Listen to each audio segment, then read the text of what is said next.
So, hello everyone, and welcome to the next EMpact Studio conversation. And we're really excited to have special guest star here today, and that is our advisory board member, Nouss Bih. So, Nouss, welcome. Hello, hello, Pat. Can you tell us where are you today in the world? Today I'm in Abidjan, where I live, um, Abidjan, Côte d'Ivoire. Very good, thank you. And can you just first of all start by telling us a little bit about your background? Yes, so I'm Nouss Bih. I am Ivorian and French.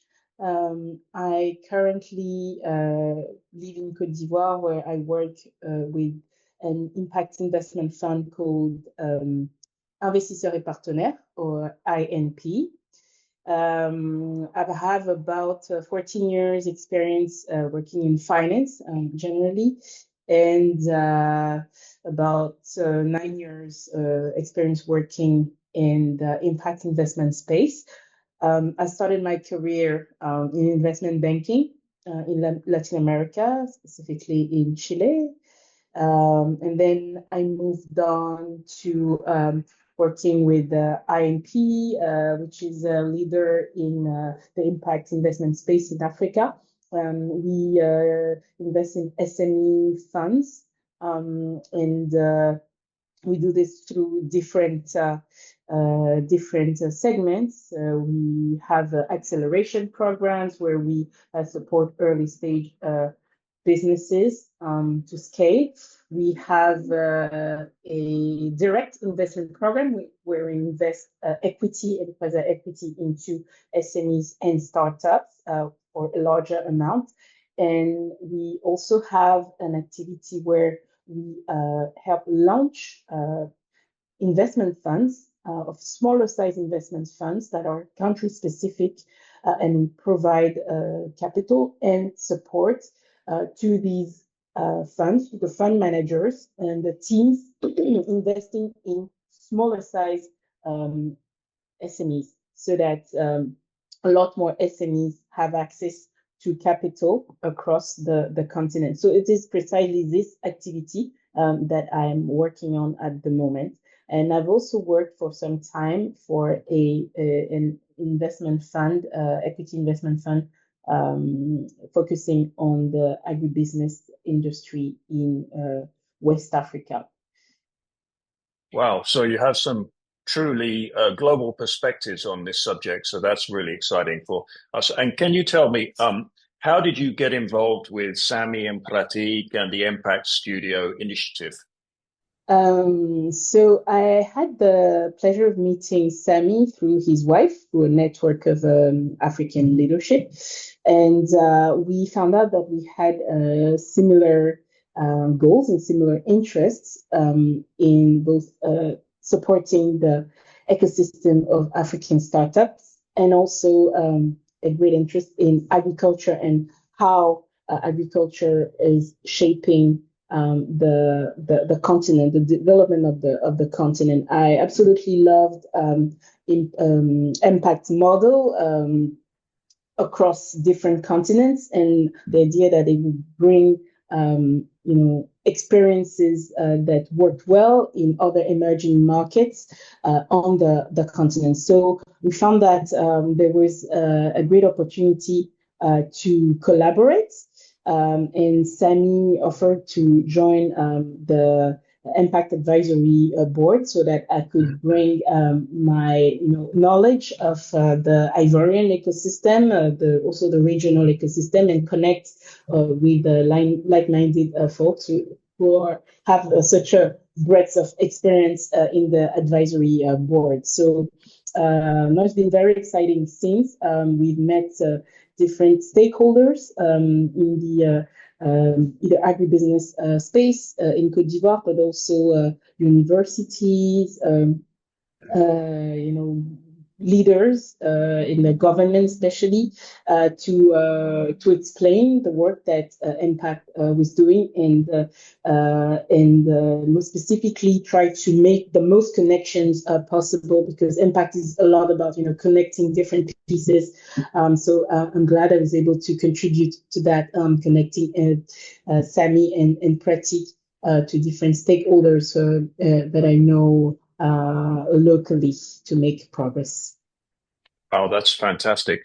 So let me step back for a minute now and just ask you, what are some of the important elements for driving sustainable agricultural growth in Africa?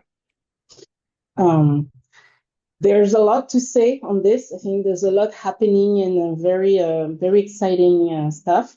I think the main trend happening in driving agriculture, the growth of agriculture on the continent is everything that's related to climate smart agriculture. You cannot talk about agriculture nowadays and forget the climate change component. We know that Africa is in particular is very much affected by the climate emergency, and at the same time, a lot of our agriculture practices are still not productive enough. So we need to find a way to increase our productivity in a way that satisfies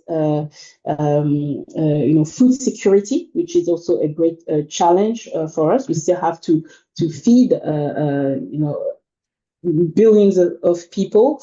And at the same time, we need to do this in a way that is respectful of the environment and is in line with the climate emergency. So I think the discussions and all the initiatives around climate smart agriculture are very much present, and all the initiatives that are around that deserve to be put the spotlight on and also funded as much as possible. So you have all these things about the means.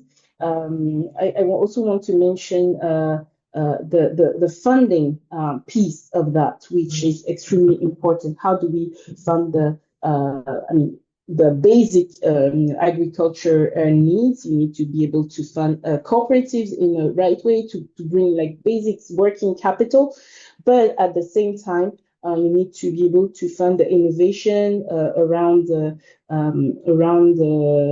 all the agri-tech startups that are developing and accelerating across the continent. A lot of talented entrepreneurs have implemented solutions that are very much catered to the needs of smallholder farmers on the ground, but also of large corporates purchasing the raw materials or even trading commodities. And you have lots of solutions that are out there and allowing to make the most of both worlds. So it's important to have funding available for all these different pieces on the value chain, right? So it means microfinance funding for the cooperatives, for smallholder farmers, but also venture capital money for the agri-tech startups, and maybe private equity money also for SMEs in the space. And you have private equity funds that are dedicated to this, such as the one I was working with. Also generalist funds, but VC funds. A lot of VC funds have dedicated money for agri-tech startups. So this investment piece is very key. I want to comment on the last piece, which is the training of students, training of farmers, capacity building in general for the workforce that is involved in that space. I think that's a key driver because we all recognize that we do lack, capacity or training in that space in general. The best techniques, we like the maybe the tools.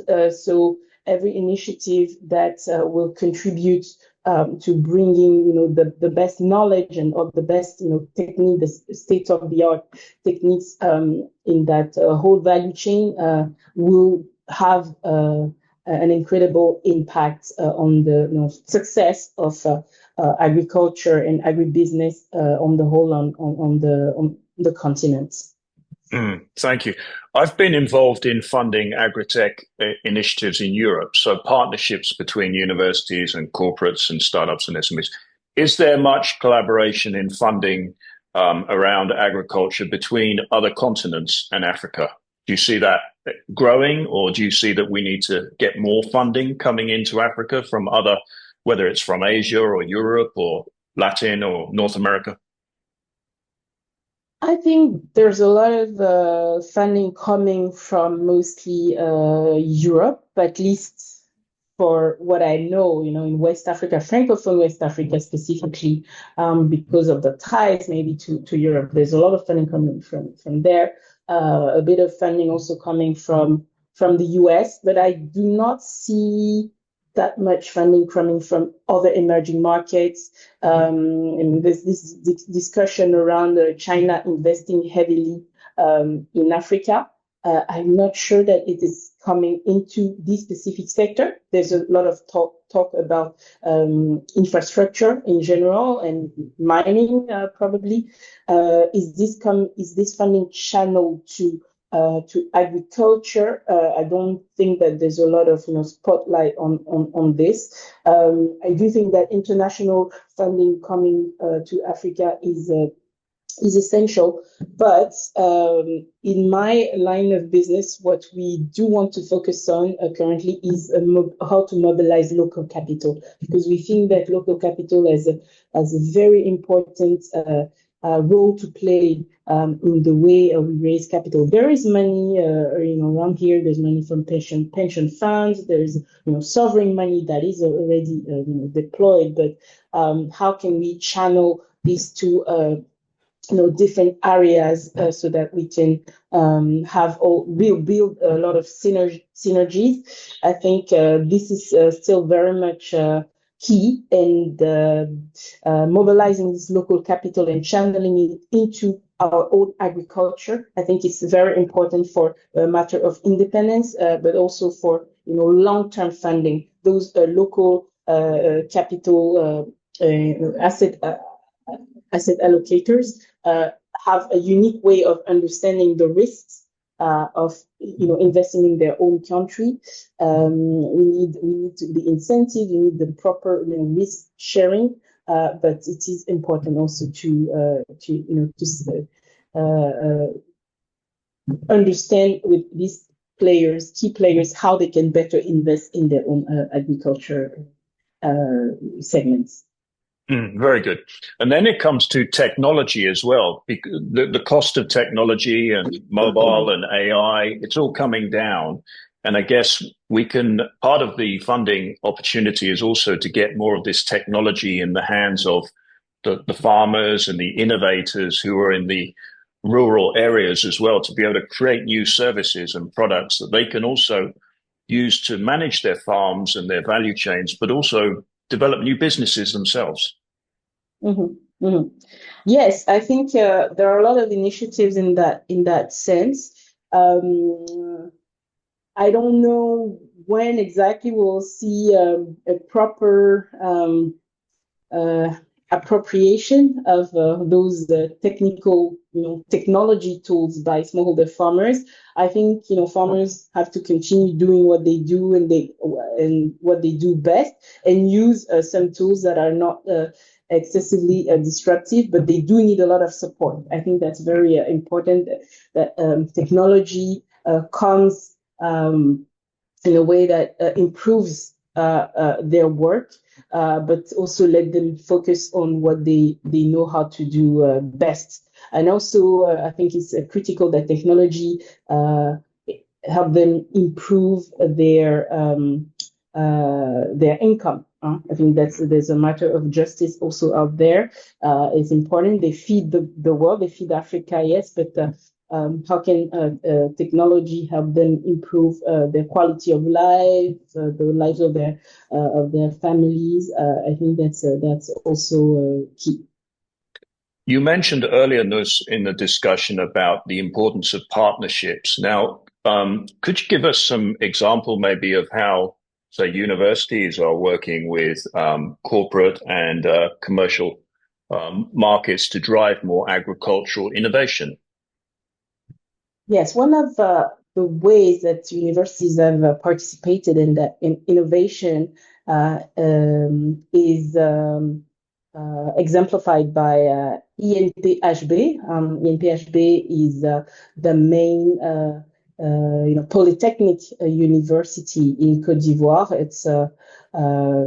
It's University of Excellence that trains engineers of all kinds in Côte d'Ivoire and has a specific school focused on agronomy. And ENPHB has developed an incubator recently, a couple of years ago. This incubator allows students to develop their own venture, and they're trained for that. They are supported by their professors, and they have put in place a partnership with companies in the cocoa sector. You may know that Côte d'Ivoire is the leading producer of cocoa in the world. And thanks to this partnership, they have put in place a small unit to production of chocolate in the country. So it's one example where students have direct access to a producing facility that is very important in the country, because the country is also trying to expand its processing capacity for cocoa. So it's rather than having the students go to the companies, they have that on site. And I know that there are a lot more initiatives in this sense, right? So that the students have real time training on what is considered essential for the country to thrive, right?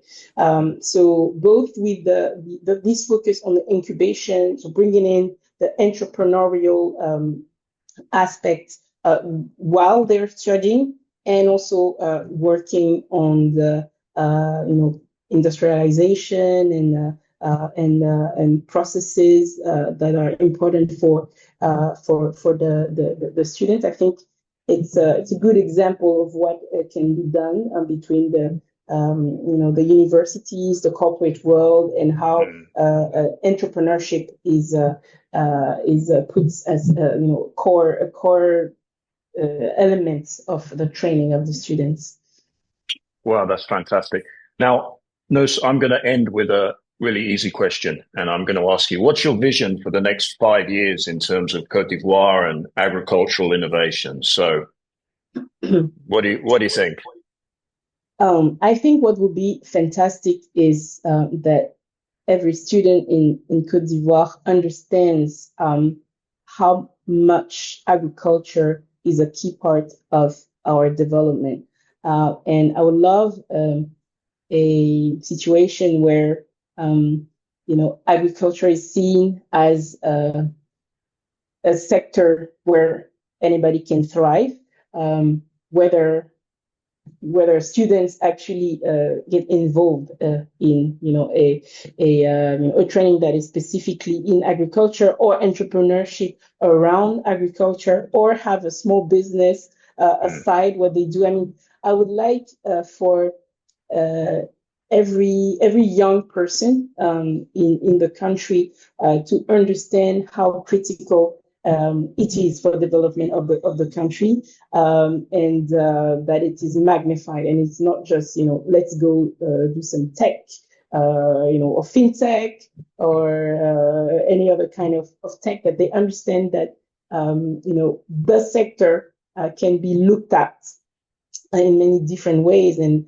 that they participate in the success of the role of this sector in the years to come. That will be great achievement for the country, I believe. Well, Nouss Bih, thank you very much for your insights, for your passion, for your global expertise, and also as an advisory board member for EMpact Studio. Thank you very much for joining us. Thank you so much for having me.